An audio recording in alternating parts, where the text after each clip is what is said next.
Hello my dear friends and welcome back to another Star Wars video. It is I once again coming at you, your favourite galactic hostess, Star Wars Meg. And today we have a lot to discuss. George Lucas, out of nowhere, out of the blue, has decided to give a comment on a movie you wouldn't expect. But first, something that's been really making the rounds is how badly Star Wars has lost in end of year 2024 rankings across various pop culture outlets. The one that everyone is talking about is The Hollywood Reporter. They recently did their biggest winners, biggest losers of the year awards, and Star Wars lost. They say this: another Star Wars film pushed, another Star Wars trilogy announced, another Star Wars series that flopped. How many times can Disney blame its audience for not liking what it makes? They do praise Skeleton Crew, as I've done, but yes, I don't think anyone is surprised that Star Wars is on the lower end of this list. And then they mention Kathleen Kennedy. Who doesn't want to be able to have projects repeatedly stumble and still keep one of Hollywood's top jobs? That's gonna hurt. That's all I'll say on this front. But we do have some more Acolyte news, a new look at some of the characters of the show,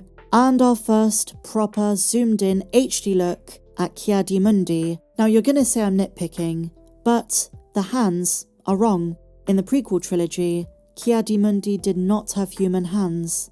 Hands of a Sarayan, which is his species, are supposed to be more goblin-like in The Phantom Menace, Attack of the Clones, and Revenge of the Sith, where he met his end during Order 66. So, I guess he stopped manicuring before episode 1. Some will say, oh Meg, it doesn't matter, it's just hands on a random alien. Nonetheless, moving on to something unexpected and light-hearted, we have a rare comment from George Lucas. So, ever since the Disney acquisition of Lucasfilm, and even more so in the last 4 or 5 years, we don't hear much from George Lucas. He'll drop an occasional reaction to Star Wars projects, and we'll often hear about those through the grapevine. And once in a blue moon, he will do an interview.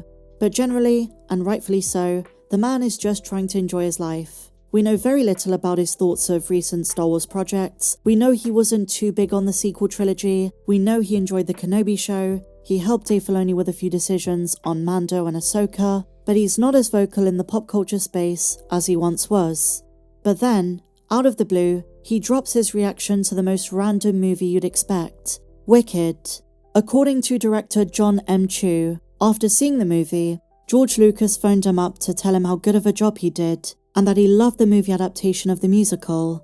Not just this, but he was impressed with the visual effects, and sympathised with how difficult they must have been to pull off, having used similar effects and lots of CG in the Star Wars prequels himself. And the craziest thing about this is that John M. Chu had never spoken to George before, didn't know how he got his phone number, and on top of all of this, George rings him straight out of the theatre, at his local mall.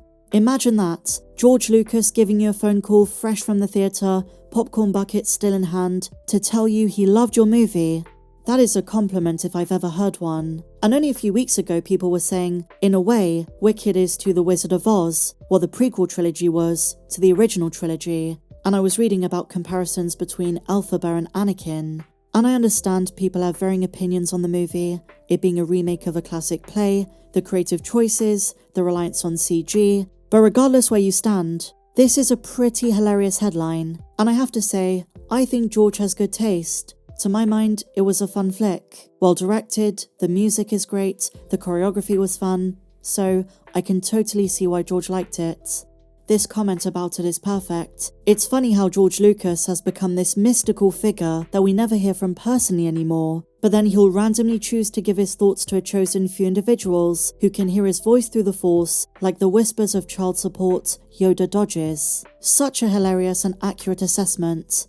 You gotta love George. Randomly calling Tony Gilroy to congratulate him on Rogue One, giving feedback for Solo, and now this, calling the director of Wicked to say, I love it. And without a doubt, the most hilarious part of this is he calls him fresh out the cinema. George wasted no time. He wasn't like, I'm gonna go home, think about it a bit, maybe call this guy in the morning. He's like, hey, this was a great film, I'm gonna nonchalantly call the director. John Chu must have had the shock of his life. He probably thought it was a joke at first. There is obviously a connection between John Chu and Lucasfilm. He was a director on The Willow Show. He's spoken with Kathleen Kennedy, but didn't reference ever speaking directly with George.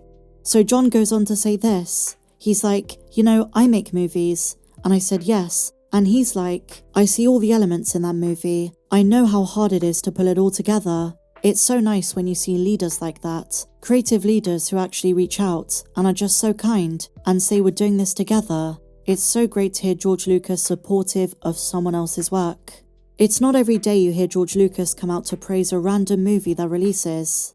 From Star Wars and his extensive filmmaking history, the man knows how challenging it is for a movie to be made, especially when it's such an ambitious project. So just a fun little news tidbit, but now onto some actual Star Wars. Let's talk about some Skeleton Crew. Episode 5 is just around the corner, and I noticed a massive hint in episode 4 relating to Jod's Force sensitivity, or lack thereof. The big debate ever since episode 2 is, can Jod really use the Force? He's not a Jedi, not in the conventional sense, but in the first few episodes, he does appear to have some Force abilities, manipulating objects, flicking off light switches. But in episode 4, a dire situation arose where you'd expect him to have used the Force, but he didn't. At the end of the episode, in the Tower of the Fallen Sanctum, we learn that SM-33 was programmed to not remember Atatin. This is when Fern says, because he's a droid, she can try overriding his memory.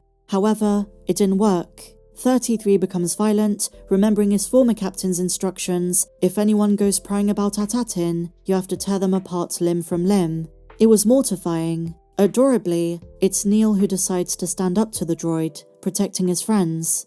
And as SM-33 is distracted and begins to charge, Jod looks alarmed, but instead of using the Force, he tries to use his blaster, which doesn't work. In the end, he runs at the droid and flips the off switch. To many fans, this came across as rather bizarre. Why would he not just use the Force? If Jod Narnarwood is a Jedi, or some kind of Force sensitive and wanted to save Neil, why didn't he use the Force to turn off SM-33? Or better still, use Force push?